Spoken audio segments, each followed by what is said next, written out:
Tasting Notes with Bryn and Jaff. Hello and welcome back to the Tasting Notes podcast. Our final episode of the year, even though for those who listened last week, we're still here. We haven't moved. So for anybody who listened to this or watched it even now, last week, we drank a Prosecco and we did the first bottle. I've got indigestion. As you can tell. We did the first bottle of our blind wine taste Challenge. So, as you can tell, we've drunk a bottle and a half of wine. Yeah, we've drunk quite a bit here. So we're back anyway. And we're now going to do our top 10 albums of the year. Yes. And we're also going to do two more blind taste test challenges. Fucking hell. This could be an interesting episode, folks. But we're going to do them both at the beginning because obviously if we do them separately, you're going to know the last one because you've already worked it out. Correct. Because for the benefit of the listeners who didn't listen last episode, Bryn has some guidance as to what he's got to choose from. The listeners who didn't listen last episode. I know. We've got to this point. Oh, no. How are you? Exactly as I was at the start of the last episode, but a bit drunker. My ability to use numbers and locations has got worse. No, exactly. Right. No, it's good. We have bottles B and C. We did A last episode. Last week. For anybody last week, about 20 minutes ago. I've now got to open this because... Oh, you haven't even started it. No, I know. Oh, well, here we go. I know. Well, this is bad planning, but we didn't stop for long, did we? Hang on. Just, oh dear. Keep talking. I can keep talking. I'm excited to see what your top 10 is. Oh, yes, I'm excited. I'm excited for you to drink this wine, actually, for one reason that'll become apparent very soon. Oh, is it bloody awful? No, it's not awful at all. Okay. No wine's awful. That's not true. Actually, that Blossom Hill wasn't great. And the Morrison's own brand was not very good. I didn't revisit either of those. My head was bad after that. Yeah, it wasn't good. So I'm just opening this. We're not going to rate the pot, but funny enough, when we do this and go, oh, that's a good pot. Actually, that was a bit That shit. was terrible. Yeah, it wasn't good. That was a queef, if ever I've heard one. Oh, my life. Is that a word? A queef? Do you know what a queef is? I think so. I'm not sure I'm allowed to say it on a podcast. Is passing wind that a man can't do. I was right. Yes. So this is the second bottle of our blind test tasting challenge. Hang on. Do you not need to pour both of them? No, we're going to do one at a time. But then I'm still going to know what the last one is. Oh, balls. Right. Okay. Sorry. So this is glass B. Okay. C's coming. I will put C I like the way on my I'm doing right-hand it side. as well, and I know exactly what these are. Luckily, C is a screw cap. Ah, what? Well, we're not rating the pops of the cracks. That was a hell of a good crack. You seem very manic as you're opening these bottles. Well, we've had a It's bottle and a absolute half. chaos. Right, there's C. You're talking very fast. Right. C is on my right, B is on my left. Okay, hang on. Right, there we are. And what have I got left? Have you got a pen? I don't need one. So I've got Australia and Chile. Yeah. I've got Shiraz and a Merlot blend. Yeah. And I've got red berries and plum and blackberry. Yes. Right. B and C. Yes. Let's smell B. Okay. Ooh. Whoa. Sorry. I had an image of a person called B and we were going to smell her. Or him. And then it went weird. Right, that smells unpleasant. Really? I'm not a fan. Wow. I'm really looking forward to you seeing what that is. It smells sour. Yeah. It's not great, is it? No, it smells sour and...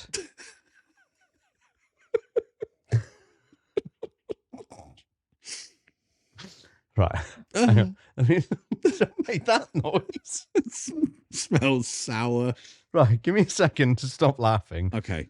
Back to the Right. wine tasting. We're good at this. It does smell... It's got like an earthy scent to it. Yeah. What have you done? What have you done? I haven't done anything. It's just funny. Right, Are we going to smell C? I'm going to smell C. Okay. Now that is much better. Yeah. That's much more pleasant. Yeah. I can smell fruits and berries. I can smell nice things. That smell of shame.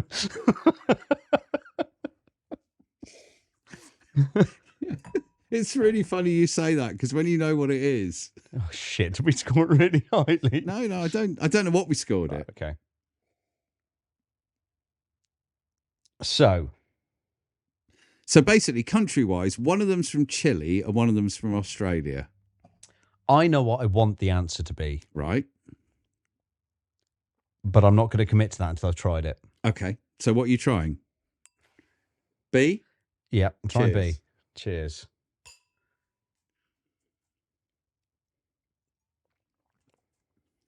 Oh, that's sweet. Really sweet. Aniseed. Definitely aniseed. Aniseed. I need to check my notes on this now. Plum. I know we always say plum. Right. Can I tell you that you've already got the right flavour? Plum and blackberry is that one. Right. I get that straight away. Okay. It reminds me, and I probably said this at the time, it reminds me of the Cairn and Moor wines from Scotland, which were fruit wines. Yeah. It's very sweet. It's syrupy. Yeah. So from that, you should probably be able to get out of the grapes that are left what grape it is. Bearing in mind that one of them isn't fully 100% the same grape. Yeah, I mean that's not just a Shiraz. No, That's a Merlot blend. That is the Merlot blend. So which country is that from? Well, that's where I'm struggling a bit. So I'm going to try C. Okay. Oh, I just clonked the microphone stand for the benefit of the listeners. And I instantly get blackcurrants. Yeah. It's a smaller fruit, which sounds mad that you can taste that, but it's got more of a zing to it, which you don't get with bigger fruits. It's a much nicer glass of wine, that one. Yes.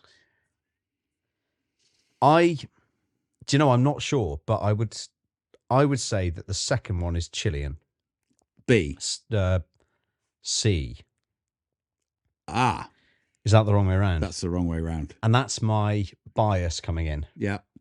Because I would assume that Chile is nicer wine than New World stuff like Australia. Okay. I thought I might be wrong. You are so close. That was brilliant, to be honest. And we have learned a lot this year because if anybody saw the last episode and we did obviously bottle A, we've learned a lot because you've nearly nailed it.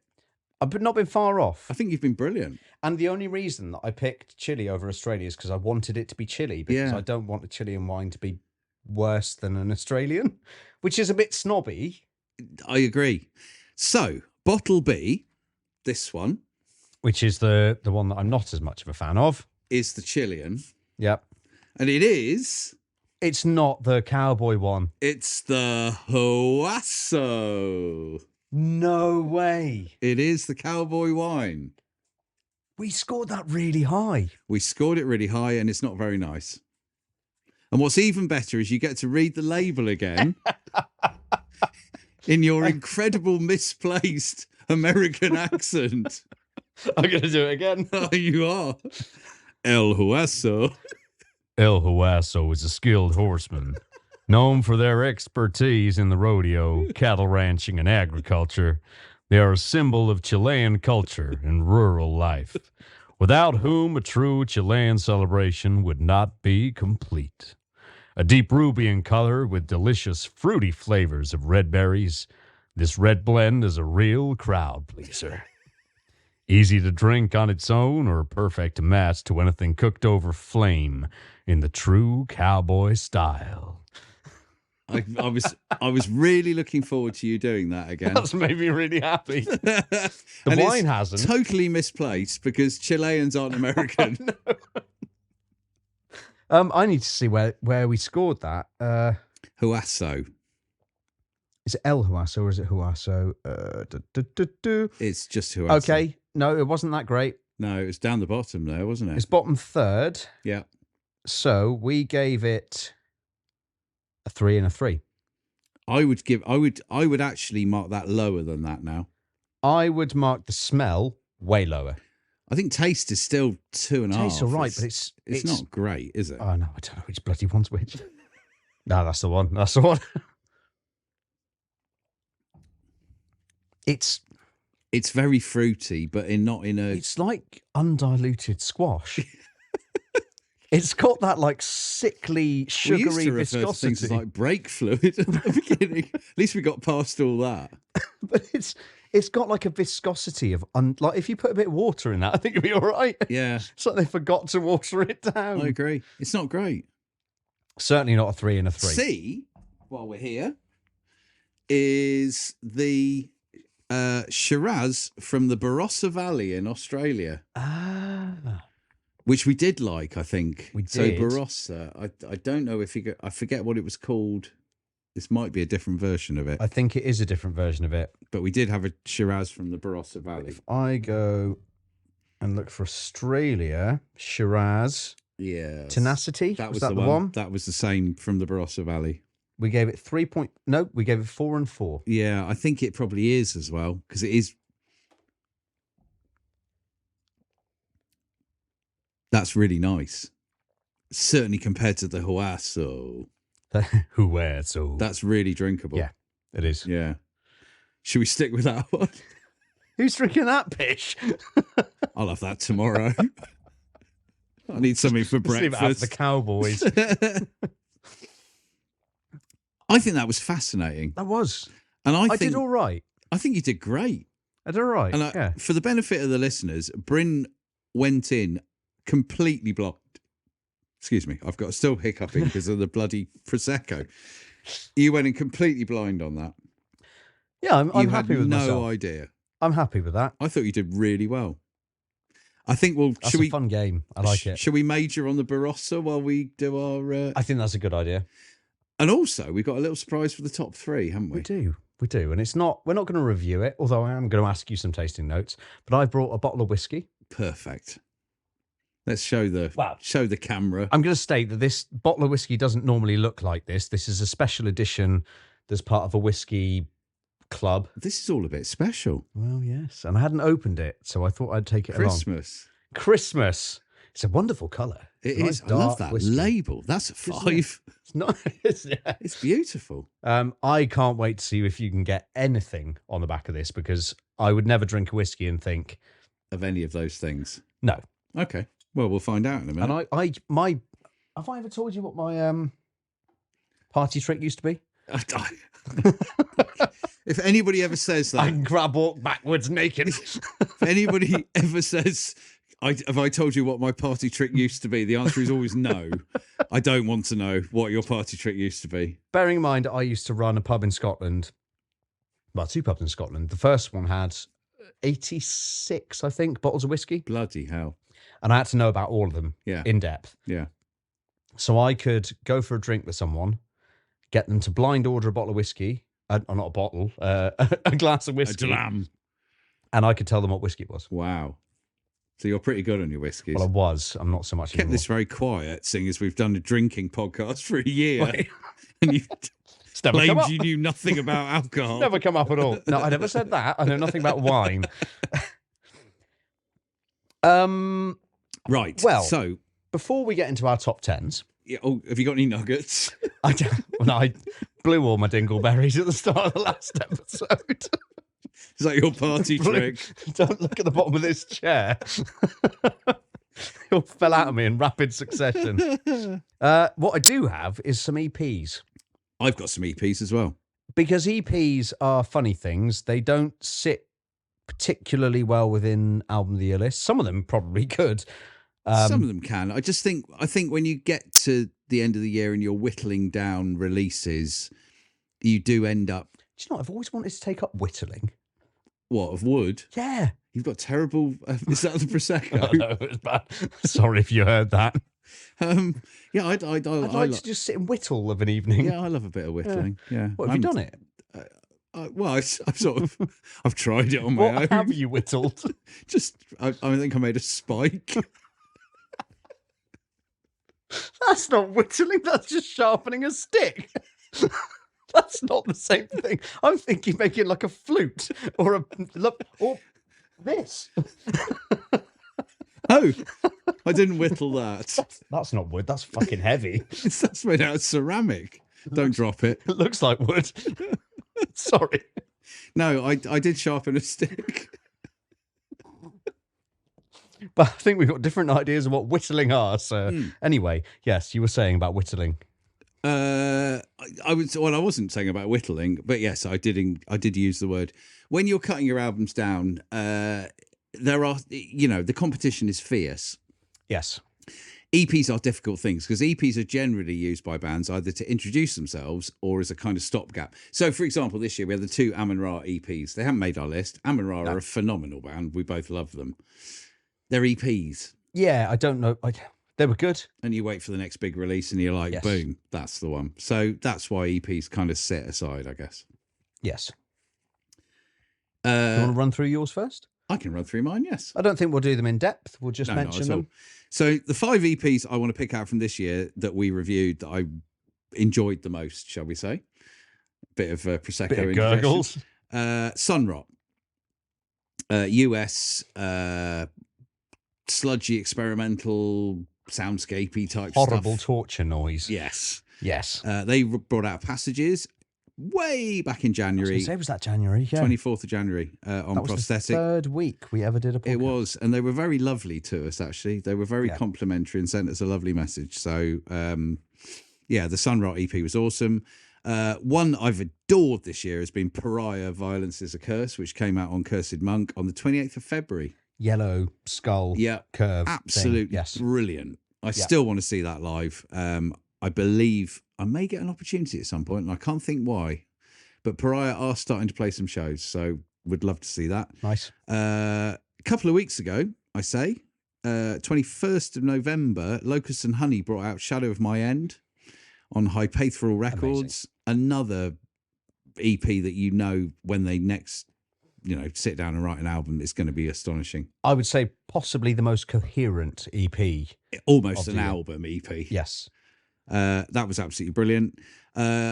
Big shout out for Goetia, an otherworldly agency that came out on the 1st of April. That was only 2 tracks plus a Venom cover. Don't Burn the Witch. That came out on Voice of the Cielago. I bought their 7-inch. I have it up there. It was a translucent red or translucent orange or something. They were just fucking crazy death metal-y. I forgot that it was that short. Yeah, it was 2 songs. It was absolutely brilliant. I mean, the energy was unbelievable in it. Absolutely brilliant. And the last one is a little bit self-indulgent because Rotomaskis. You're a very self-indulgent man. I'm not really, but Rotomaskis, the label that I run with my partner Nikki, released Plague Pit in October, 3rd of October. They brought out Whisper Curse, Bristol band, hardcorey death, sort of, power violence-y thing. It's brilliant, and I know it's gone down really well. So I want to shout Plague Pit out because I think they're a really exciting prospect for the future. And they're young lads, which I love. Are they? Really young. Like 6? No. I mean, we're talking early 20s, and to come out with something like that is brilliant. So they've got a big future ahead of them. Nice. So yeah, big shout out for Plague Pit. So that's my 5. Well, my 5 EPs, and I should have mentioned it's EPs and splits. Okay. My favourite EP of the year. Yes. By A Country Mile, which is no longer than any other mile. No, it's... Well, it takes longer if you're going over hedges and through fields than it would on a road. It would a little bit. I assume that's the... Anyway, that's not why we're here. No. Believe in Nothing. Yes. Stone. Absolutely loved it. And the album as well. I mean, the album's incredible. Incredible. But as an EP, your first release to be that... just know exactly what you want. On it. Yeah. And you can hear about this in the interview that we've done with them. Which will already come out by the time we release this. We've addressed this in the first episode. Yeah. It drew me in, and it just made me so desperate to hear their album. Yeah. It was brilliant. And hearing the story behind, so when we interviewed Kane from Believe in Nothing, hearing the story behind how the EP came out and then how they suddenly came out with an album was fascinating. Yeah, really was. So, I mean, that was my EP of the year. definitely. It's absolutely brilliant. Other fantastic ones. Sun's Journey Through the Night. I am wearing one of those T-shirts today. You are. I love that EP. It was really good. That was their turning point as well. I think they've become a different band after that EP. Yeah, absolutely. I'm right in thinking he's doing a solo set of their stuff, isn't he? At some point. I love that middle track. That church one. It's amazing. It's ridiculous. Like kids in Sunday school singing. It's awesome. It sounds so evil as well. It's like kids in Sunday school praising Satan. It's so good. Unbelievably good. So interestingly, both number 1 and number 2 that I've just listed are on Church Road. Bloody hell. Church Road are featuring rather heavily in this whole... They are. However, Church Road do put out, I would say, more EPs than a lot of labels. They do put out a lot of EPs. I think they are very good at championing kind of bands that are either up and coming or between their albums. They will push them to release something else, which I think is great. Yeah. My third one is a split, which was Euboa and Whitehorse. Really enjoyed that. The Dissolution of Eternity. Really fucked up, wasn't it? Really fucked up. Really but again, really cohesive. Yeah. Really, really cohesive, especially for a split. Yeah. So they work so well together. I thought the whole thing was awesome. Yeah. Definitely worth listening to. That came out on Tartarus. Okay. I like that label. Run by dentists. Sorry for the dad joke. That was not a good joke. And then I also want to talk about the self-released EP, Knives. Oh, that was last week or the week before? Week or the week, but I don't know. I lose weeks. That was genius. Really good. They're doing really well. They are. They're going to be massive. They will be massive. Yeah, they will. Really big. Yeah, they will. So Regulator 1, it was called. It was kind of a reworking of some of the songs off their album, plus some other stuff. Really good, kind of punky, just awesome. Yeah, loved it. And the last one was Leonov, Shape of Ash. Now, which was Pelagic. Yeah, I can only sort of remember that now, which is no disrespect to Leonov. I don't think I've got a Pelagic album on my... Guess you have. Well, you better do, because I've got one. Oh, right. Okay. Yes. I thought you'd have that one somewhere up there. Yes. Yeah. So Leonov, it was just very avant-garde, almost kind of prog. Yeah, I can only vaguely... When did it come out? You haven't written it down. Came out 4th of July. Okay. So it's a black cover with like an orange smudge. Oh, I remember, yeah. And it's very progressive. It was a very drunken time of the year.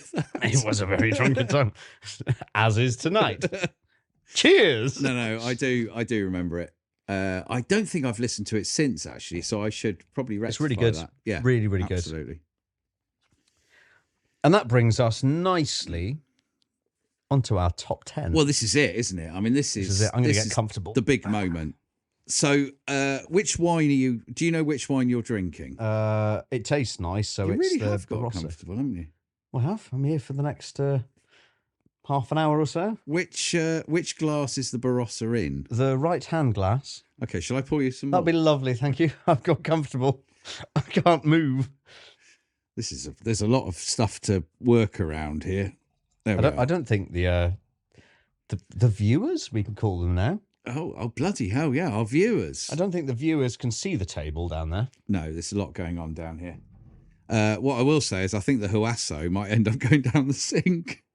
I can drink it on the bus. There's not going to be any buses. I'm going to get a taxi. It's not great, is it? I wouldn't buy it again.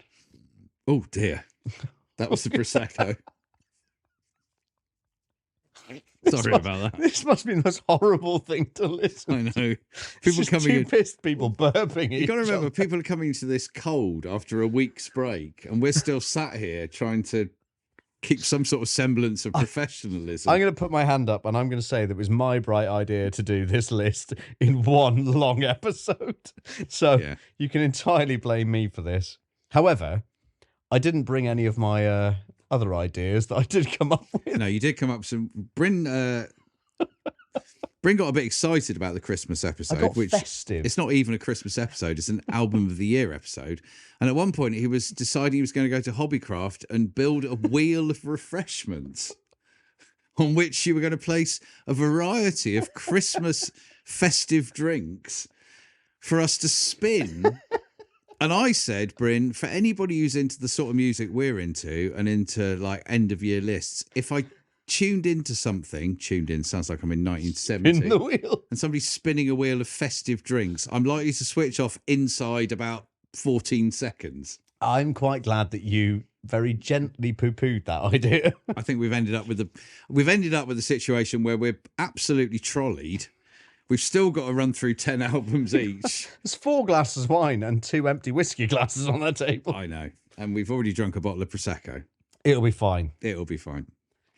Right, who's going first then? You can kick us off here. Number 10. Here we go again. Number 10's a good one. Well, they're all good, aren't they? That's why they're in the list. Well, I hope there's no stinkers. My number 10 is Ian.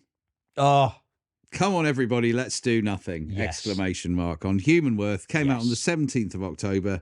Ian are a band from the UK, originally from Exeter, now based in London, I believe. They play kind of post-metal, post-sludge, avant-garde, post-music with a cello. yes. And the cello is so key to their sound. Very, very important. They came from nowhere. Ian arrived, as he would at any party, uninvited, walked into the room and just said, I'm cleverer than all of you. And it turns out it was true. This is a brilliant record. It incorporates so much. It's emotional on an awful lot of different levels. When it's heavy, it hits like a steam train. Yet when they meander into post-rock, it is just so beautiful, but you know the next kind of hit is round the corner. Yeah. And as you say, the cello is key. I think I said at the time that you could take away all the guitars and the drums and you would have the most stunning classical album. Yeah, I agree. It's that well written. Yeah. Favourite track was Fennel. Can I just say, a band called Ian releasing a song called Fennel was not on my bingo card for end of year lists. Not at all. I think I read a review of the Ian album and somebody said as soon as it comes through on your email, you look at it and it's like when somebody calls a dog a human name and you feel really uncomfortable. Do you know what it reminds me of? What's the name of the hippie and the young ones? Neil. Hi, I'm Ian and this is a song called Fennel. Well, however, I'm not putting this down at all because I totally agree. It's stunning. I mean, Fennel actually, for me, it stood out on the album as being slightly different because it had a kind of Smoke meets Pigs Times 7 riff to it. Yeah. Bit kind of stoner, doomy stoner kind of, that post feel within it. But it was an awesome track.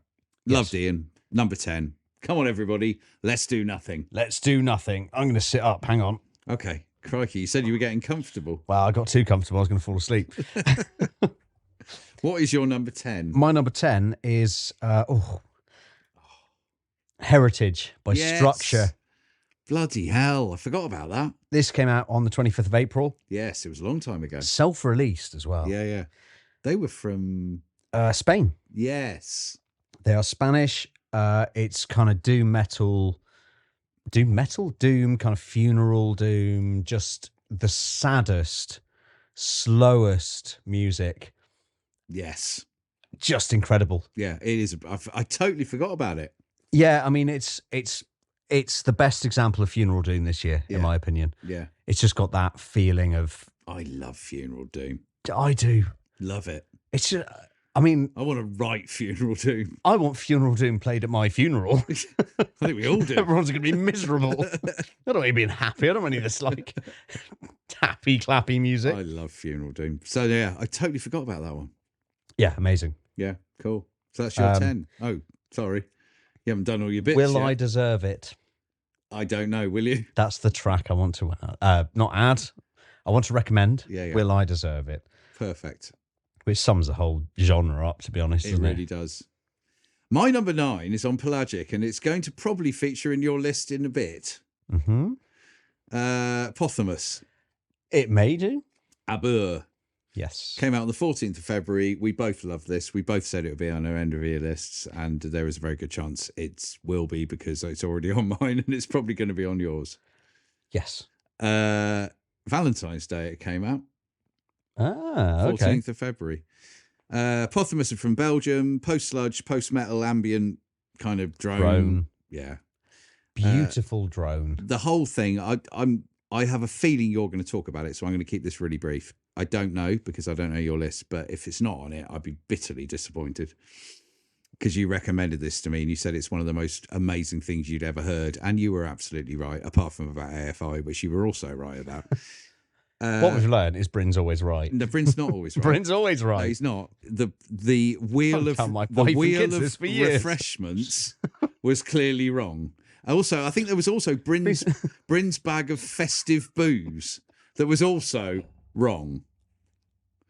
So let's just remember that Bryn's not always right. Okay. I concede.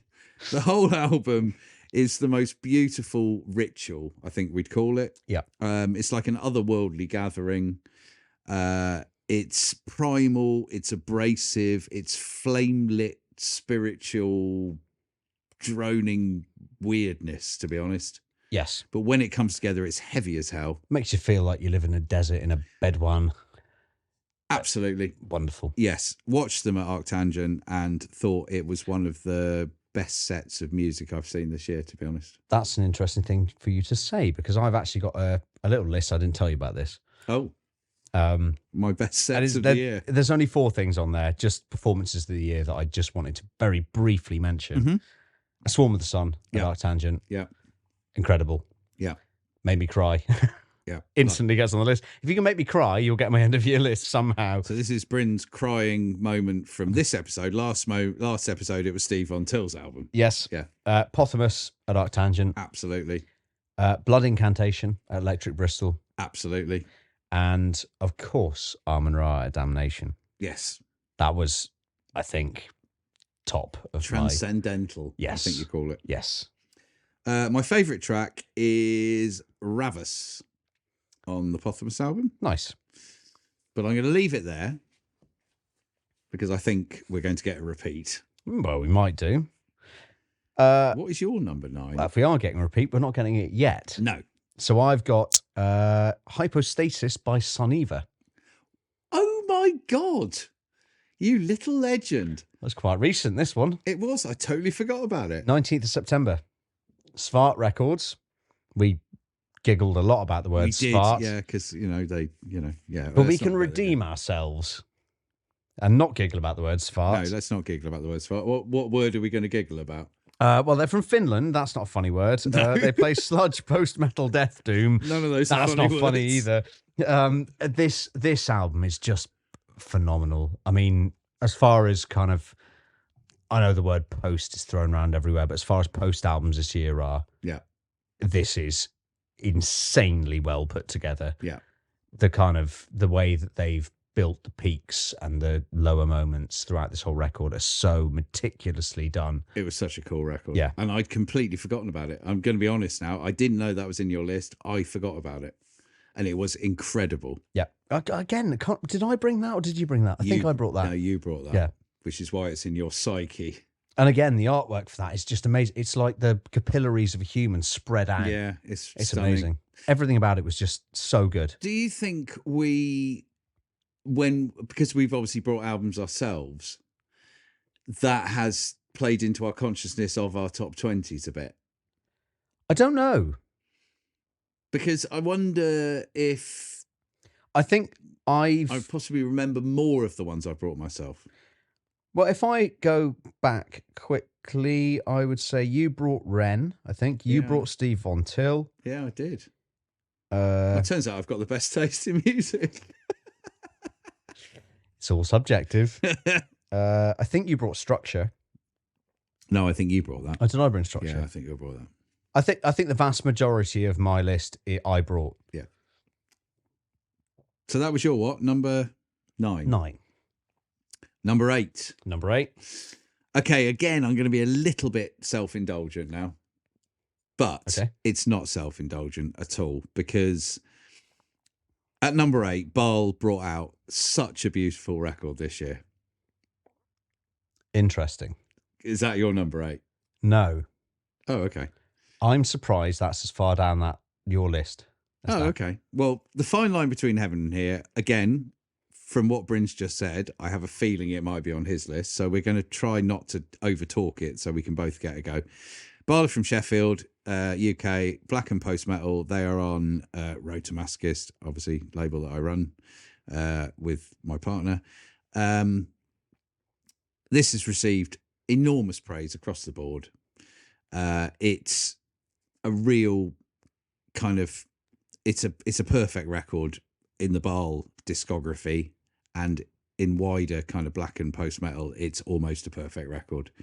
They are the best lads. I love them. They are beautiful people, and to bring this out, all of them, with such emotional weight and so many cool riffs on it, so much kind of post stuff, which I honestly, when I talk to the band, I say, how many wanky sections are in it? There's a lot of wanky sections. The orchestration is fantastic. I know that certainly the guys in Baal, Richard in particular, has done an awful lot of work on the kind of orchestral underlaying of this album, which is astonishingly brilliant. My favourite tracks are Waxwork Gorgon and obviously The Ocean That Fills a Wound, that I don't think anybody could listen to this album without absolutely loving. Bryn's now checking if he's picked that out as one of his tracks. I mean, Baal is on my list. I know it is. And neither of those tracks are. Oh, perfect. That proves what a great album it is. It does. Yeah. It does. So I'm going to shut up now because you're going to talk about Baal as well. But at my number 8, Baal totally deserved that spot. It came out 18th of July. That's getting comfortable. I had to pull the microphone closer. What is your number 8? My number 8. Do you need me to pass you a wine or anything? Could you? Where is it? That one? Yeah. Should we put it over here? That's a much better idea. So you briefly mentioned this on your pre-list of album list. Yeah. Maud the Moth. Oh, the Distaff. You were correct. It is on my list. It's very fucking high up my list. It's number 8. The Distaff, amazing. She was so good at Arctangent. Also came out on 21st of February. Yeah, it was an which early one. Was the same date as Ren. Okay. So 2 albums from that week have appeared on my list. Big week. Came out on the Larvarium. Oh, right. Okay. Which sounds like caterpillars run by a caterpillar. I haven't. What did you do on the weekend? I took the kids down the Larvarium. It was Put them in wonderful. sleeping bags. I made them wriggle around.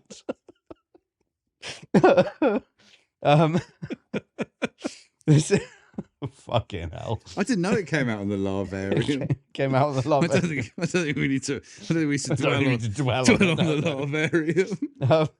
Again, one of my favourite performances of the year as well at Arctangent. Oh, unbelievable! Unbelievable. When she stood on the chair, she's just got there's something about. I mean, you laugh at that, but she's got something about her. There are certain bands you'll watch, and you cannot take your eye off one member of the people playing the music. The guitarist was playing with a drill at one point. He was, yeah. Yeah. I did notice. She was. I mean, I laughed because I said something stupid, but she was astonishing, mesmerising, unbelievable power. Yeah. The potency of that performance was. You could feel it in the air. It was beautiful. So it's kind of neoclassical, dark wave, very ethereal. Her voice is just unbelievable. Yeah, beautiful. Unbelievable. It grips you. Yeah. She is Spanish but lives in Scotland. Yeah, I mean, I can't say anything else other than go and listen to it. No, it was stunning. The 2 tracks I want to add. I keep saying that. I'm not adding anything. No, you're not. You've added them. 2 tracks you should go and listen to. And all our viewers now will have already been fully aware of our Spotify playlist and probably listened to it 28 times. I mean, with the amount of hours that there are, I think they're like 50. I think there's about 30 hours of music on that list. 28 times a year. Despena Peros and A Temple by the River. Oh, I remember Temple by the River. Yes. It's beautiful. Yes, stunning. Nice. Number 7s. Number 7s. Lucky number 7. My number 7 is a UK band who I am fairly well familiar with. Abduction. Nice. Existentialismus.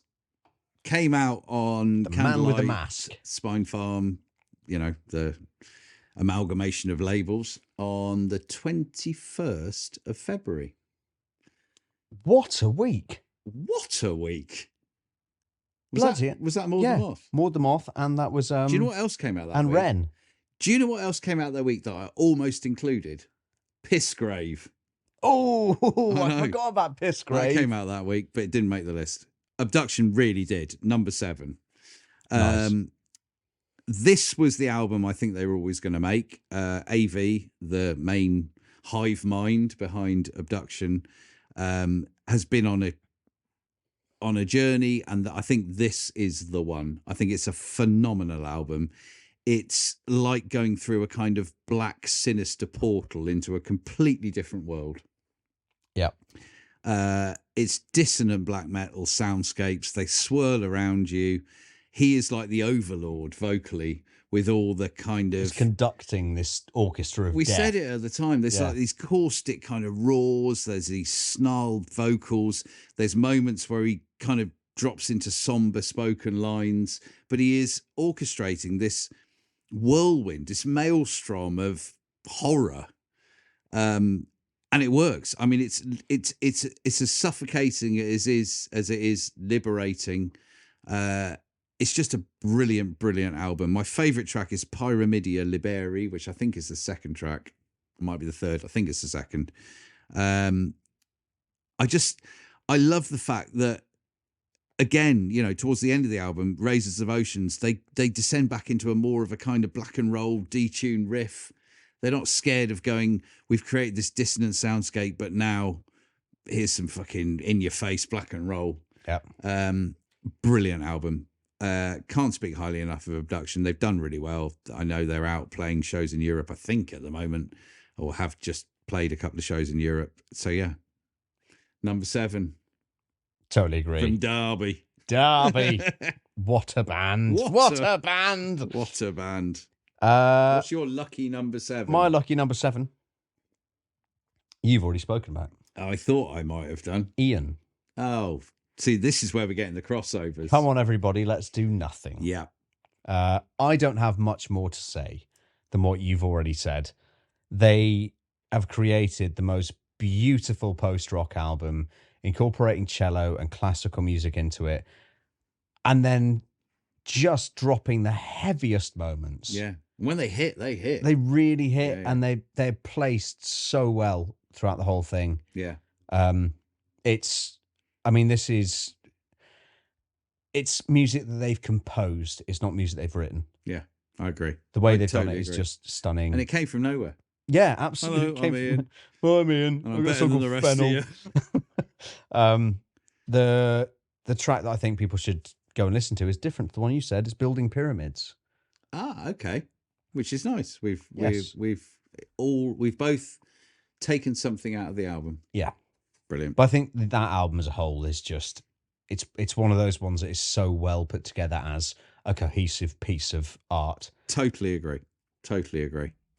Shall we have a little comfort break? Oh, does somebody need the potty? I need the potty. It's all of these wines. Well, we are. What are we on? Oh, 6-1. Okay, let's have a comfort break. Yeah, because then we've got another 3 and then it's whiskey time. Oh, whiskey time. Cue the music. Whiskey time.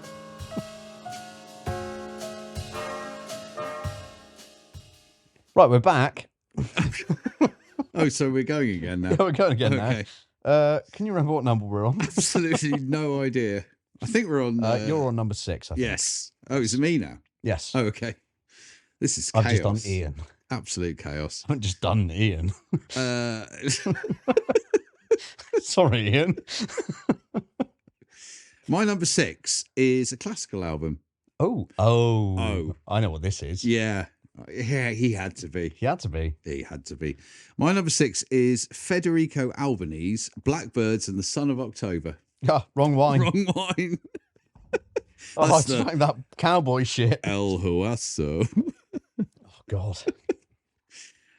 So Federico brought out his album on the 7th of February. It was very early on in our... We can't even speak anymore. No. Very early on. Sorry. Very early on in our podcast journey. Yes. I brought this one. You did. Federico is from Italy. We had the pleasure of seeing him in Bristol and hanging out with him in the Griffin. Lovely guy. Absolute Funny. legend. Just a good dude. And we're going to go and see him in Italy at some point in our lives. He plays piano music, but with a real kind of crossover. It's one of the most beautiful things I've ever heard, this. I was blown away the first time I heard it. The way he plays piano with a real punk attitude from his history, as we talked to him about, is astonishing. It's the way it's recorded. It's the rough sounding beaters. It's everything. I was sold as soon as I heard it. And when we saw him, it was astonishing. So yeah, love Federico. Into the Sun, A Story Yet to Be Told. Sounds like him sat in a window just playing piano to the world. It's a brilliant album. And my end of year list would not have been complete without including Federico Albanese. So he is my number 6. And he's obviously higher than that on yours. Yeah, I mean, I feel like you've stolen my thunder for quite a few of my top 5. Federico is not my number 6. No, what is your number 6? One that you may have possibly forgotten about. Oh. Museum of Light. Oh, balls, yes. So they had an album called Diviner. They did. Red and black cover. Yes. A kind of a... Yeah, like a triangle. Yeah. I love Isometric, that. I guess really you'd call like it. Museum of Light. Came out on the 14th of March. Yes. On Spartan Records. Yes. So they are from America. Yeah. Seattle, I think. Yeah. But they recorded the album in Scandinavia somewhere. I can't remember where. I think it was Iceland, if I remember right. Could have been. Can't remember. Kind of post-rock. Yeah. I guess. Yeah. Very kind of ethereal, but there's some kind of sludgy elements to it. Yeah. The use of vocals I thought was incredible throughout this. So they waited until I think the 3rd track until they brought the vocals in, and it made such an impact. Yeah. The melodies in there are just phenomenal. They can really write some incredible melody. Yeah. Yeah.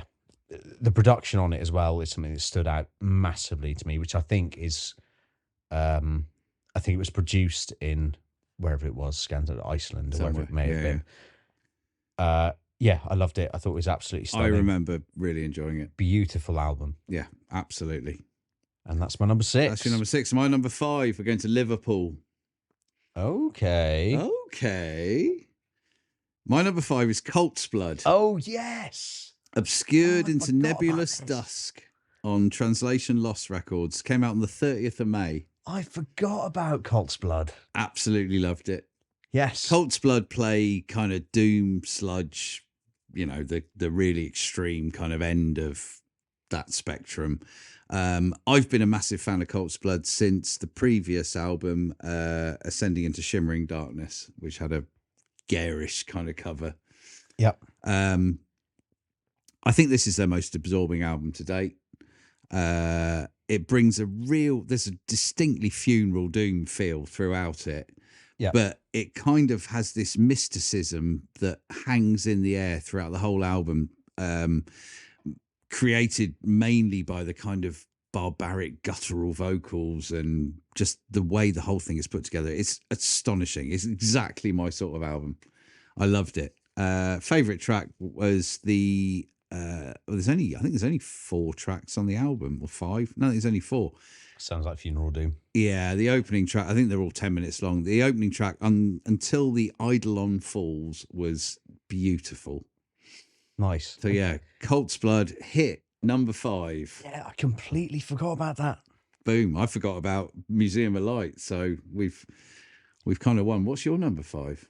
My number 5 you've just spoken about. Oh, Federico. I mean, he was going to be up there, wasn't he? I have nothing else to say. Well, you do. I don't. I just he just say he's a really beautiful man. He has released one of the most beautiful pieces of music this year. Mm. He is the most engaging, friendly, enjoyable person to spend time with. Lovely guy. He performed live and it felt so personal watching it. Yeah. Just what a guy. What a guy. What an album. He is, in terms of people who create, he is a wonderfully beautiful human being. Yeah.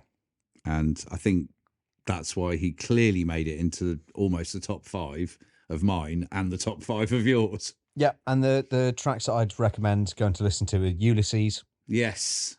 And Blackbirds and the Son of October. The title track. There's some drums in that as well. There is. Which is unusual on Federico's album. Yes. My number 4 is nothing like Federico. My number 4 is Primitive Man's Observance. Oh, I knew this would be on your list. Absolutely. Knew it would be. Came out on Relapse on Halloween, 31st of October.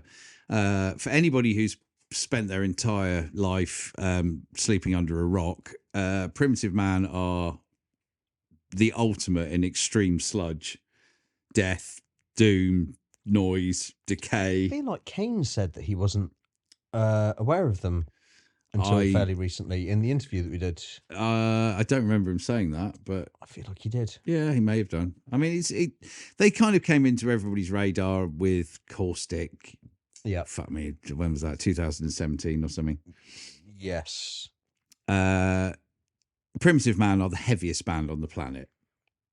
Yeah. I mean, I don't think if anybody said what's the heaviest band you know, I struggle to think of. Are close. Sun are more drone. Yeah, but they're still. I mean, they make people turn into jelly and dissolve. But Primitive Man are horrifically heavy. Yes. I love this. It's probably one of the. It's an hour and 8 minutes long. This. Yeah.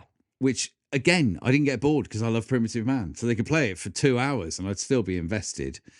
I think the thing is with Primitive Man, this time they used to take like 50 minutes to get to the point where they actually sped up. They do it in the first track. Yeah. Which was a clearly kind of conscious creative decision.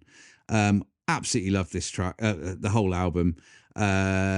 Devotion was one of my favourite tracks. Natural Law was like the most old school Primitive Man sounding track on it.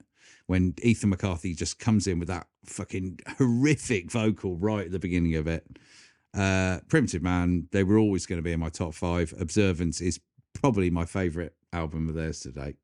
Yeah, I agree with that. Perfect. And your 4, don't tell me I've already mentioned it. No. Ooh. I tell you what, though, you have mentioned my top 3. Oh, sorry. No, it's fine. You can steal my thunder. I don't mind. I don't think I'm stealing any thunder. My number 4, though, I'm surprised wasn't in your list. You said that about Museum of Light. No, I said you've forgotten them. Right. So this you're surprised. So I might go, I don't think you've forgotten these. I'm just surprised that they're not in your top 20. Okay. Lonely People with Power by Deaf Heaven. Ah, yeah. Yeah, that was a struggle, that one. Yeah, so this came out on 28th of March. Yes. On Roadrunner. Yes. This is probably one of the biggest albums that I've got on my list, yeah. I would say. I don't really need to explain what Deaf Heaven do. They're kind of black gaze, shoegaze. This album, they've really gone back to the kind of more abrasive side. Yeah. They did step away from that for 2 albums, I think. Yeah, they did. Yeah. But what they've done is they've come back with that more aggressive edge, but taken what they've learned from the 2 albums they've done since then and just created this really, I mean, it's a beautiful way of putting together shoegaze and really discordant black metal riffs. Yeah. I mean, the riffs in this album are so good. They definitely brought back the riffs for this one. And I loved it. Yeah, I mean, we both raved about it. And to be honest, it should have been in my top 20, but I struggled to get it in. Yeah. I think, again, because it's a big band, you kind of treat them a bit more harshly. Yeah, I think I've done that, but I think the fact that they brought back the older sound that I loved about Deaf Heaven. Yeah. I mean, what's their massive album? Sunbather. Yeah. They've brought that sound back, but they've just kind of adapted what they've done since then to create just a phenomenal album. Totally agree. Tracks worth listening to if you haven't heard the album that will draw you straight in is Doberman and Magnolia. Magnolia is beautiful. Yeah. Absolutely. Yes. Top 3 time. That means whiskey time. I think that means it's. Oh, we haven't even finished it. We got wine all over the place. Cheers. Cheers. Oh, we have to drink this now. I'm not going to drink all.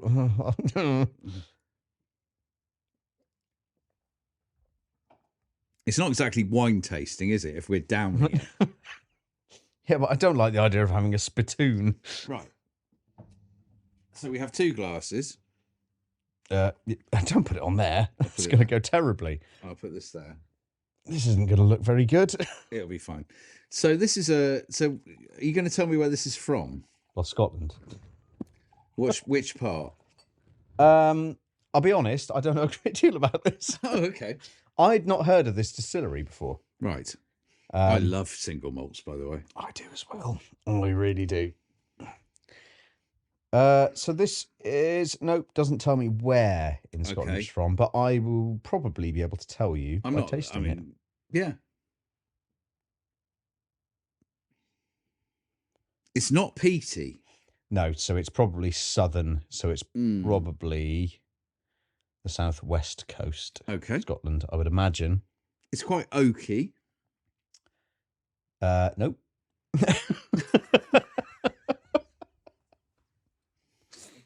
Our whiskey journey for next year will be astonishing.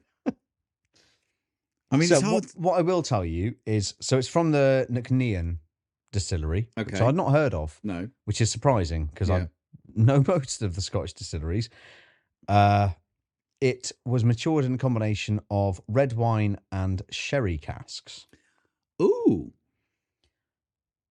Can you get any flavours from it? Bearing in mind what I said about the fact that it's not... Am I allowed to taste it? You're allowed to taste it. Because it's weird with whiskey, isn't it? Because it's more on the palate.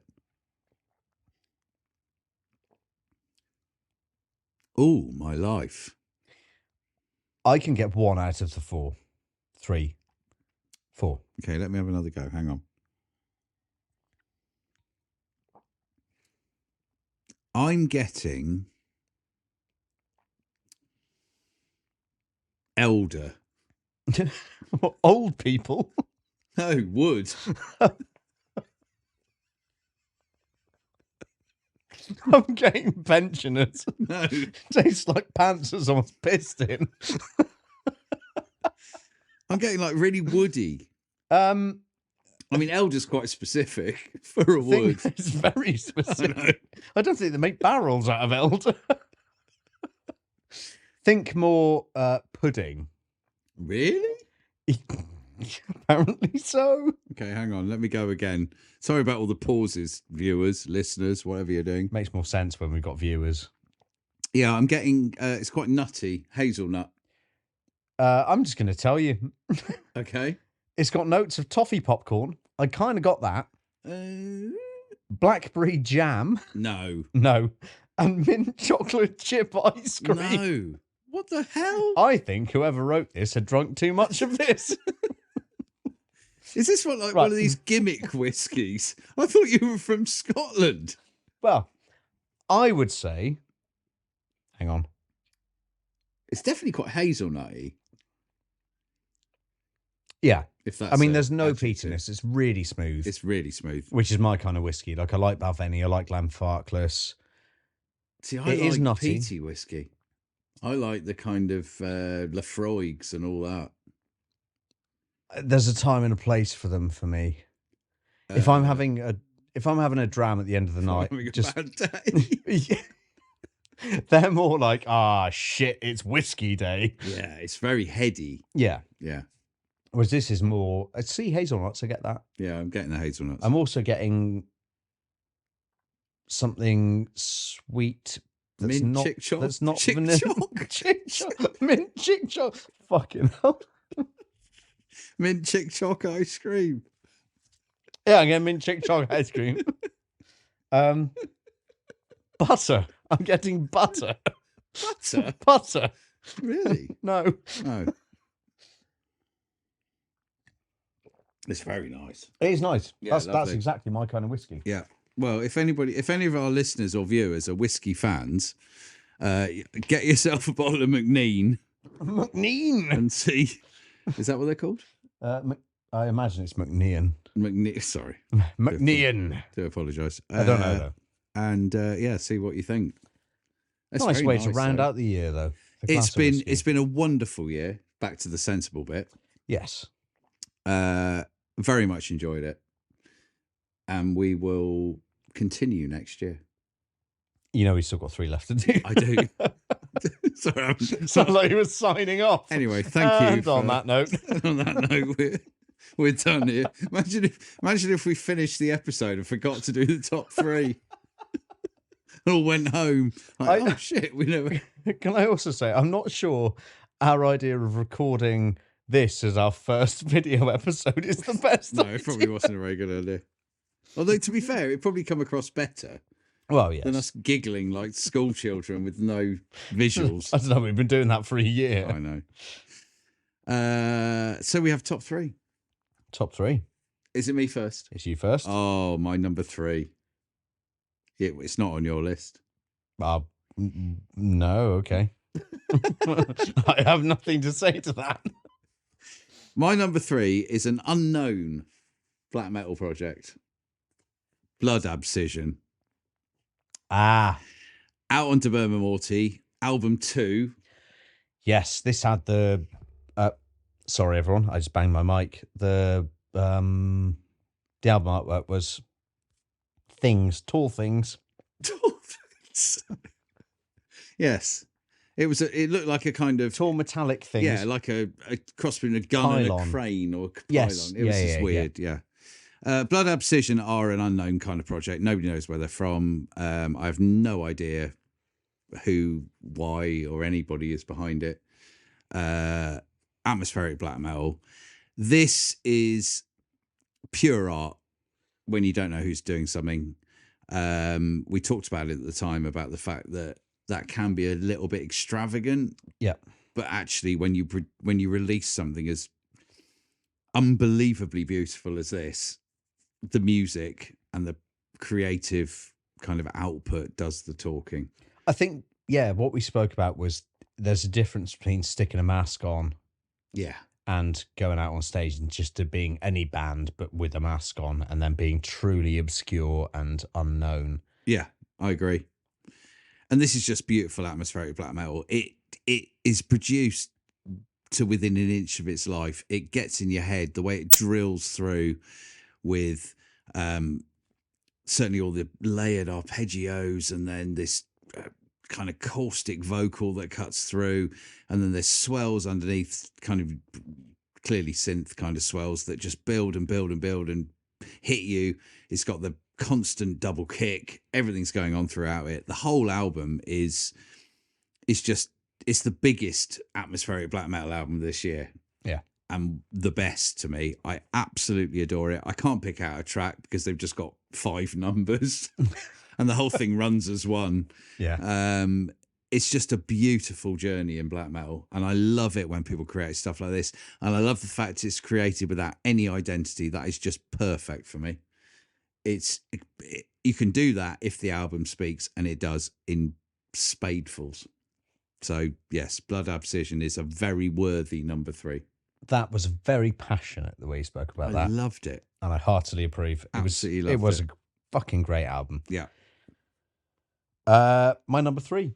Oh, I'm so excited. And the trouble is, I'm sad because I know I'm going to have already mentioned it. Yes.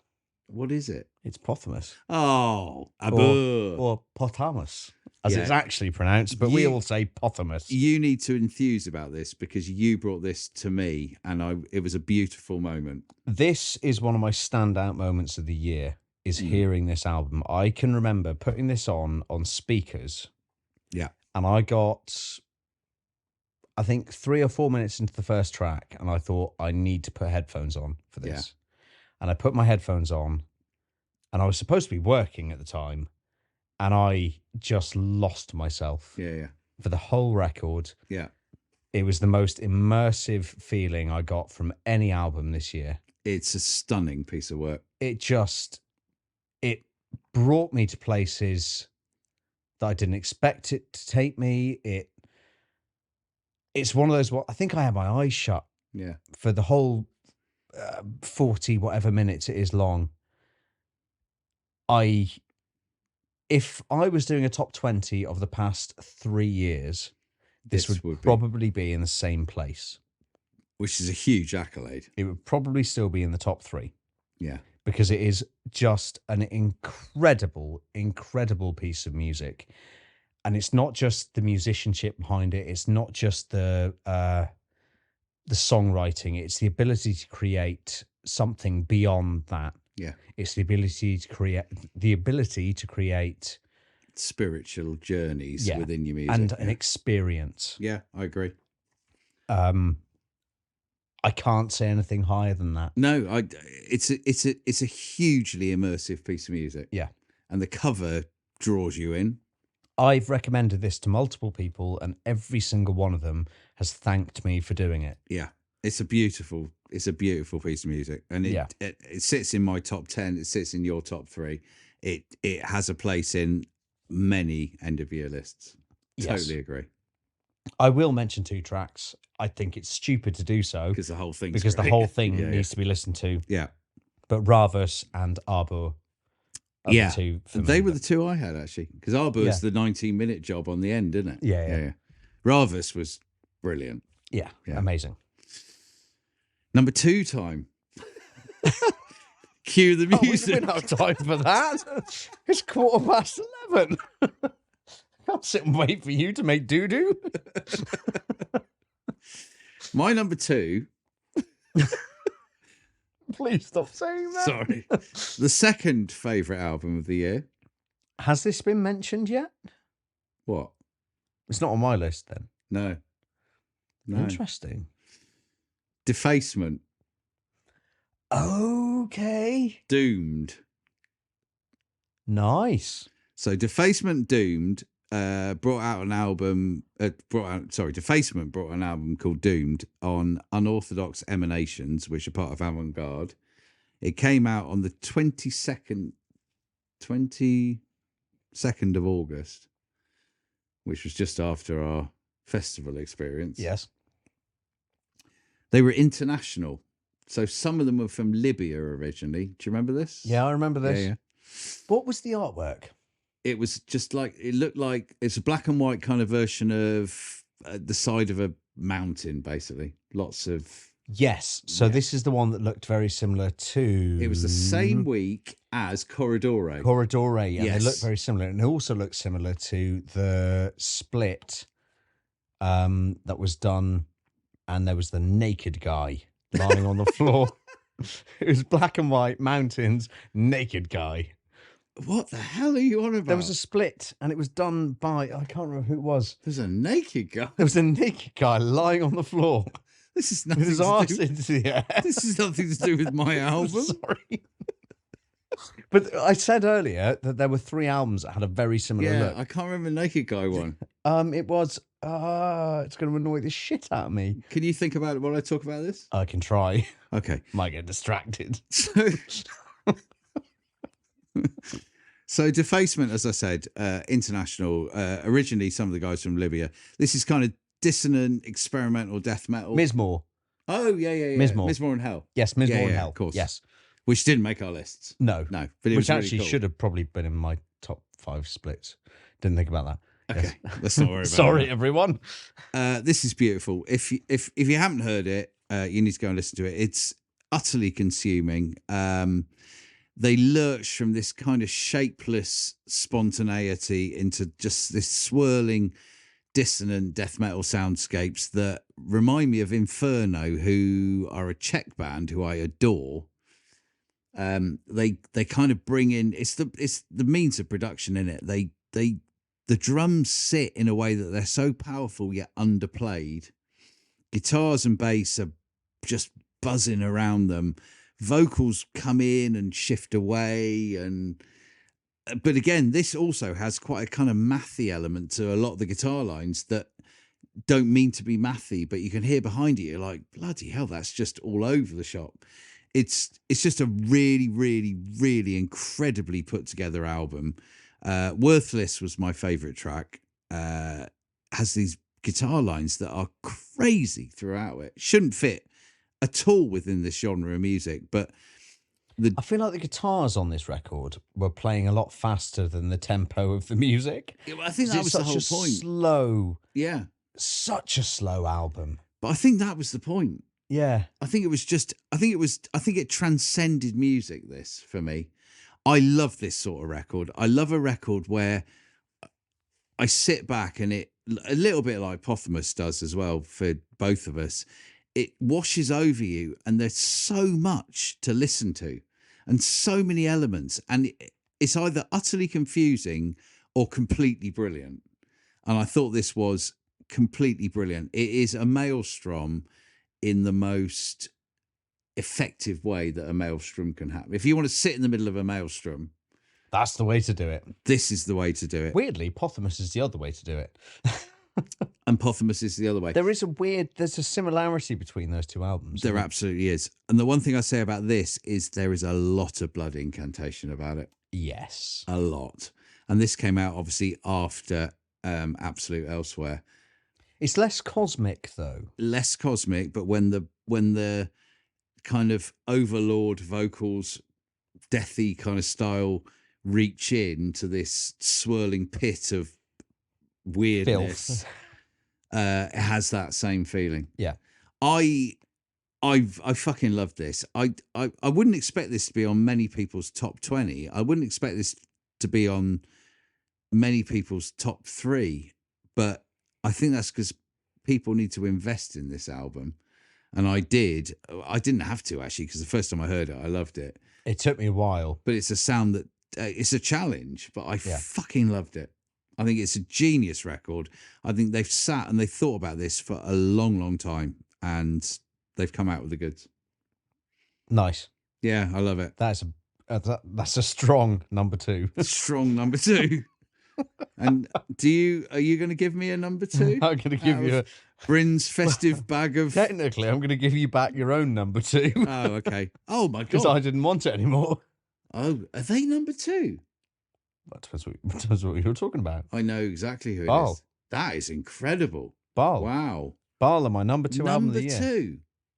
Yep. I'm astonished. As in, that's awesome. I mean, they are. That is awesome. What they have created with the fine line between heaven and here is impeccable. Well, there is absolutely nothing I can fault about that record. And if my number 1 hadn't come out this year, as in my number 1 was always going to be my number 1. Yeah. Without fail. Yeah. But they would have hit number 1 easily. Wow. That's cool. I mean, it's an astonishing record. It really is. It's an emotional fucking journey that it can go from being this kind of higher power, massive, wide sound to being something so pinpointed, so targeted and quiet and honest. Mm. It's just incredible. Mm. I absolutely cannot fault that record from at all. And it totally deserves the number 2 slot. And I think it will be in the top 5 of a lot of people this year. I agree. I really think it will be. And I think they are going to go on to be one of the biggest bands in the UK extreme metal scene. I would also agree with that. If they're not already there, to be honest. No, I think they're well on their way, but yeah. I think they will be. I think you will find them in the same breath as festivals as Arctangent and Damnation and even European festivals. Yeah. I think the thing is with Baal at the moment, and I know where I sit with it, but they should be a shoo-in for Arctangent and Damnation. Yeah. You know, and I think certainly they will be pushing for that, but I mean, they should be at Roadburn. Yeah, I think it's an astonishingly good record. And it really is. Again, as I said before, I know the band well. Bit weird if you didn't. Yeah. But no, I think putting them at 2 is a massive accolade to them. And I wholeheartedly endorse that. I think it's wonderful that, you know, I have a lot of history of them, you don't. And you brought that record to that spot, and that's fantastic. I think that's awesome. And interestingly, the 2 tracks that I would recommend to people are different. I thought you were going to go. Interestingly, they're here tonight. Come through the window. Hi, guys. They've been crouching down all night. They're going to rise up. We're here. It'd be fucking great if my number 1 guy was here as well. So the 2 tracks that I would recommend are different to the 2 tracks that you recommend. That's pretty cool. I bet Floral Cairns one of yours. Floral Cairns. Yeah. Floral Cairns, again, made me do a bit of a cry. Oh, wow. And Mother's Concrete Womb. Oh, that's the opening really track. good. Yes, amazing. Really good. Yeah. Love it. So that's my number 2. Well, we have just reached the point. Yeah. After 12 months of reviewing a ridiculous number of wines. But hang on. So I think with these 2 episodes, it comes to 49 episodes. We've done a lot of episodes. Bearing in mind some of those episodes, fucking slurring. I know. Some of those episodes, we've done more than 1 bottle of wine. Yeah. Jake's episodes, this episode, we've done over 52 bottles of wine. Yes, we've done a lot. And we've done 300 albums. Yep. And we've done a lot of talking shite. Yes. And we've amassed a few listeners. We have. And we appreciate every single one of them. Fucking hell, I do.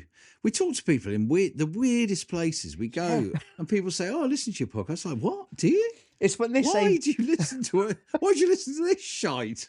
Do you know, look at us. I think it was you just gone in to make a cup of tea. I think I've never made a cup of tea in my life. Oh, you did. You made one on Thursday when Believe in Nothing were here. Oh, I did, yeah. And I was walking over to the studio with Kane, and he went, "Do you know what? You've got such a lovely voice. I've listened to it so much over the past 6 months." Because he only started listening, obviously, when we reviewed them. But I find that fucking weird. It is weird. And people, like, I know people who listen to us in the shower. I know people who listen to us walking their dog. I know people who listen to us on tour in Europe. It's unbelievable. I know. I wouldn't listen to us anywhere. I mean, I would, because we mean well, and we are genuinely doing this because we love music and wine. And wine. And whiskey, apparently. And whiskey. But we are grateful for every single person who listens to this. We only do it because we want you to enjoy it. We don't do it for any other reason, really. No. Well, we do, because we just enjoy... We'd be doing it in a pub anyway. Well, we'd have the same conversation without microphones. Yeah, exactly. So it's not like we're trying to do anything different. But if people invest in that, awesome. And we got another whole year of it to look forward to until we do this thing again, which has been quite hard work. It has. And thank you for listening. Yes. So... And on that slug of whiskey... Cheers. Our number 1 albums of the year. Yes. Me first? I think eagle-eyed listeners know what both of our number 1s are. Do you reckon? Mm-hmm. Well, you know what mine is. I know what yours is. I think mine's a bit easier to guess because it's there's a glaring omission. Shall I go first? Yes. My favourite album of the year. And I said it as soon as it came out. I thought you were joking when you said it. Not in a... I wasn't joking. 19th of September it came out. Scorpion Milk. Slime of the Times. Yes. Came out on Peaceville Records. Now that's telling, because Peaceville release fuck all. They release so little these days after the big Peaceville times with, all the big bands they released. My Dying Bride and all that kind of era. They've done fuck all. Peaceville still exists. They've kind of made their money out of the original Dark Throne that's still on Peaceville. Yeah. Paradise Lost were Peaceville. So were they? Yeah. There was Peaceville 3 on it. It was all that. Didn't know that. That was the beginning of Peaceful. I didn't know that. They made their name back in the day. However, when they release something, it's going to be good. This is phenomenal. I adore it. So Scorpion Milk, quickly, very, very brief. They're from London, essentially. They are the brainchild of Mac McNerney, who was in Beast Milk. He was in Code. He is in Code. He was in Dodheim's Guard at one point. He has done a lot of stuff in his career. He's just written basically a kind of Killing Joke 80s worship album. Do you know what is fascinating about this whole genre? There are 2 tracks off your albums, 20 to 1. Yeah. That I can sing in my head. One of them. I bet one of them is The Will to Live. No. Oh. Werewolf in London. She-Wolf for London. She-Wolf for London. Yeah. And the AFI one. Oh, Holy Visions. And they're both in that genre. Yeah. There is something about that genre that just gets into your head and stays there. Right. I tell you why that is. I don't tell you why that is because I can't tell you why that is. But Killing Joke, which this is clearly a kind of Killing Joke worship album. Killing Joke are the first ever post band. So Killing Joke basically released a post-punk album in 1980 when punk was still existing. Yeah. So the word post is, we've had this thing where we go, post, what does that mean? Post, they created post. Yeah. They took all the emotion out of something that was so angry and went, how about we make it really morose? And everybody went, ooh, that was what I was feeling. Yeah. And that's why shit like this sticks in our heads. And that's why I love... I think you've just described what post is. Yeah. Well, it is, because post-black metal takes black metal, but puts it... Makes you think about it. Makes you feel it. No, it makes you think about it. Make you think about it, yeah. Black metal makes you feel. Yeah, it does. Post metal makes you think. Yeah. Sorry, post black metal makes you think. Yeah. Same with punk. Punk makes you feel. Post punk makes you think. You've just nailed what no one in the entire fucking world knows what post means, and you've just done it. I think in our first episode we described it as apple. We did, yeah. And now we've learned as much about post as we have about wine. Absolutely nothing. Anyway, I'm not going to... we're trying to obviously not talk for ages about this, but however, Scorpion Milk came out with Slime of the Times. It is... if you haven't heard it, you need to go and listen to it. It is 80s dark wave, post-punk, synth wave. You can hear Killing Joke. You can hear the Cure in there. You can hear the Cure. You can hear Godflesh in it. It's got the whole 9 yards going on. The Will to Live is my favourite track on it by far. That Will to Live, the Will to Survive, the Will to Die. That's what Matt McNerney does. He brings in kind of black metal vocals into something that shouldn't have black metal vocals, but it works so well.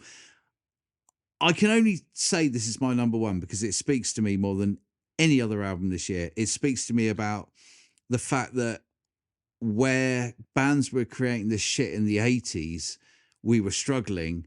And it turns out if somebody just writes something that is so nostalgic and so perfect now, it turns out the struggle is absolutely no different. It's exactly which I think is genius.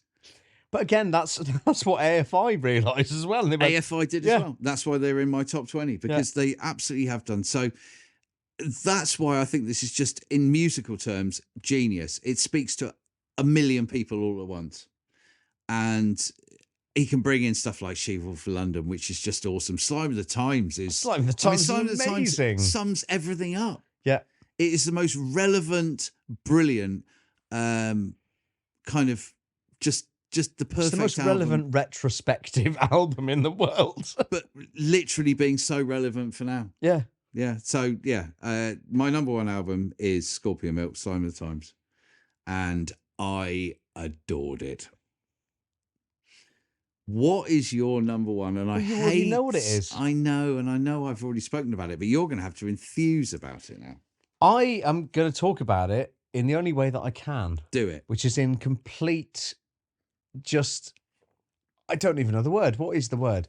Complete awe yeah. of it. Yeah. It's Stephen Wilson. Yes. It's the overview. Well, Steve can do no wrong. Call him Steve, like I know him. Good old Steve. Oh, Steve. This, and I said right at the very start of the last episode, putting a top 20 list together. Yeah. There's no rhyme or reason to it. There's no mathematical equation to work out what is your favorite album. No. And this album, yeah. Have I listened to it that much? No. When I've listened to it, has it had a massive impact on me?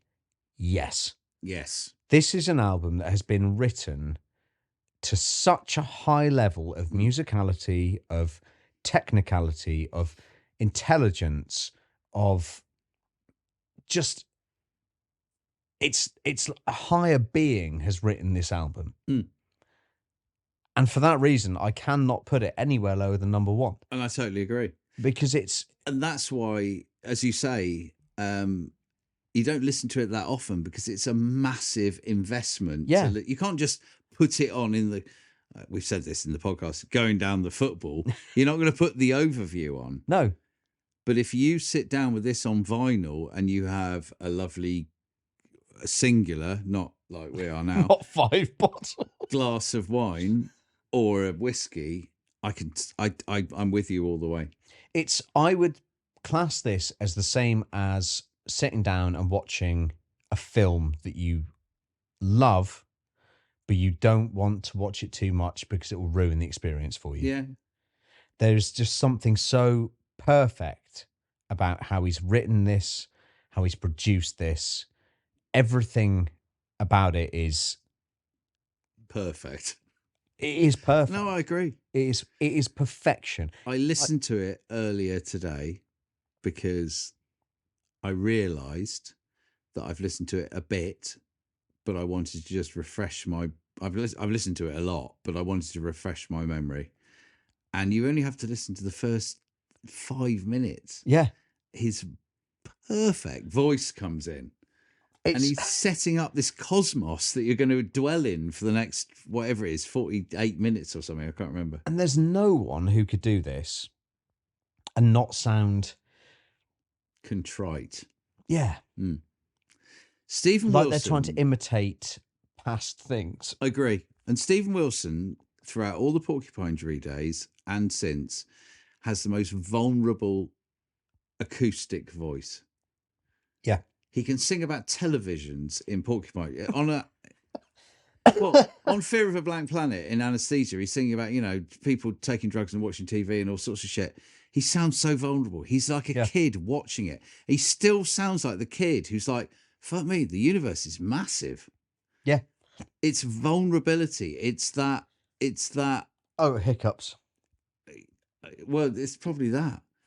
But it's that sitting on planet Earth. Yeah. It's genius.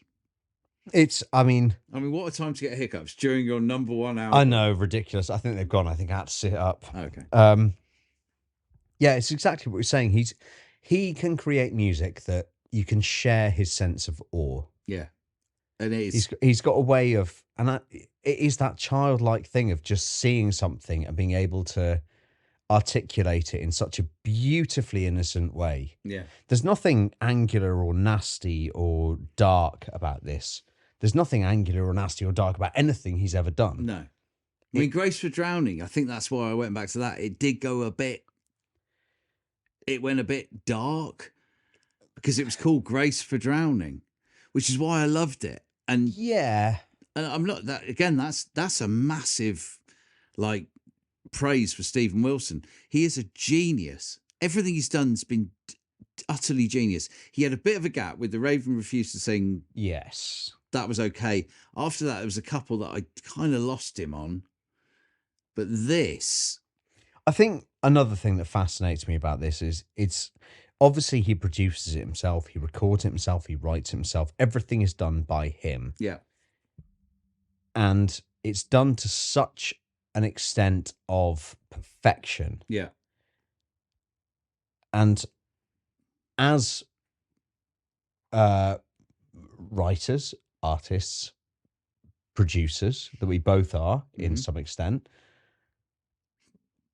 how you can do it to that degree of perfection without going completely insane, because he must live it and breathe it every second of every day, from when he first starts it to the last moment that he releases it. It's just fascinating. Yeah, no, I agree. And it's just such a journey of perfection. Yeah. That I mean, yeah. I would expect that to be number one album on lots of people's lists. Yeah. And yours, I totally agree with it. I only didn't put it number one because it was number 13, I think, on mine, because I have had a journey with Stephen Wilson and I knew it was incredible. Oh, where'd you go? Train Pluto. But it was more Buster Hole. It was more the fact it's really boring. I've been on a long journey with him, and talking about fucking mixers. I knew he was going to release this album. As in, sorry, this sounds like no, hang on. I was on a bus with him. He was telling me about his compressors.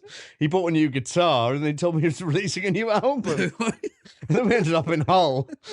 I couldn't wait to get rid of him. I knew it was the album he was going to release. I can say this because I know he's not going to listen to this. So yeah, I mean, no, I totally agree. Absolute number one. Yes. So we have Stephen Wilson and Scorpion Milk. You forgot your number one. I was going to say Porcupine Tree, which was ridiculous. I thought you were going to say Baal. No, that was my number 7. Your number 2. Number 2. Yeah, perfect. So it's been good. It's been good. Yes. Yes. Should we shake hands? Would that be appropriate? We haven't got any whiskey. You don't want to touch me now. Shall we have a swig of that and then pass it back to me? It's just a bit weird shaking hands. We should. Come on then. Well done. But then have a swig of that and pass it back to me.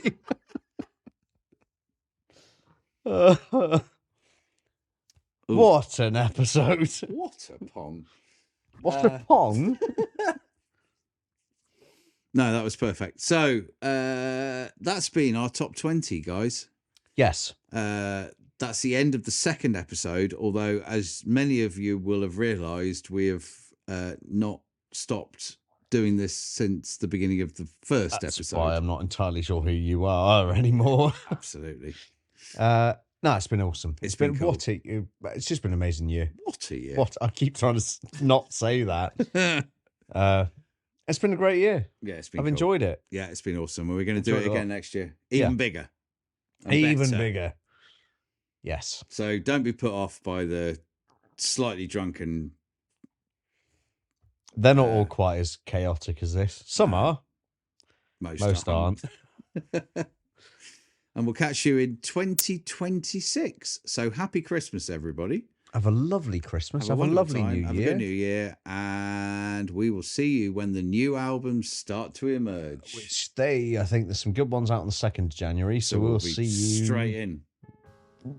The week after that. That maths. Whatever. Maths. Cheers, Have guys. a wonderful time. See ya.